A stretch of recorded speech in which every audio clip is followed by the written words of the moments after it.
എനിക്ക് പേടിയാവുന്നത്. ആദിലയും അനുമോളും അങ്ങനെ ഒന്നിച്ചിരിക്കുകയാണ്. അനീഷ് ഒന്നിപ്പിച്ചു എന്ന് പറയുന്നതാവും ശരി. അനീഷ് രാവിലെ തന്നെ അനുമോളെ പ്രപ്പോസ് ചെയ്തു. അനുമോൾക്ക് സത്യം പറഞ്ഞാൽ അങ്ങ് പേടിയായി, എന്താ പറയേണ്ടതെന്ന് അറിയാത്തൊരു സിറ്റുവേഷൻ ആയിപ്പോയി. അനുമോളുടെ ഭാഗം അങ്ങ് വെളിപ്പെടുത്തി.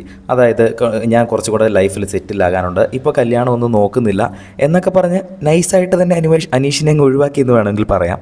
അത് കേട്ടപ്പോൾ തന്നെ അനീഷ് അവിടുന്ന് എഴുന്നേറ്റ് പോയി. ഇവർ രണ്ടുപേരും ഒരുമിച്ച് സംസാരിച്ചുകൊണ്ടിരിക്കുകയായിരുന്നു. അവിടുന്ന് അങ്ങ് എഴുന്നേറ്റ് പോയി. അപ്പോൾ ഈ ഒരു കാര്യങ്ങളെല്ലാം ആദിലയുടെ അടുത്ത് വളരെ സീരിയസ് ആയിട്ട് തന്നെ അനുമോൾ പറയുന്നു. ആദ്യം ആദിലയ്ക്ക് അങ്ങ് വിശ്വസിക്കാൻ കഴിഞ്ഞില്ല.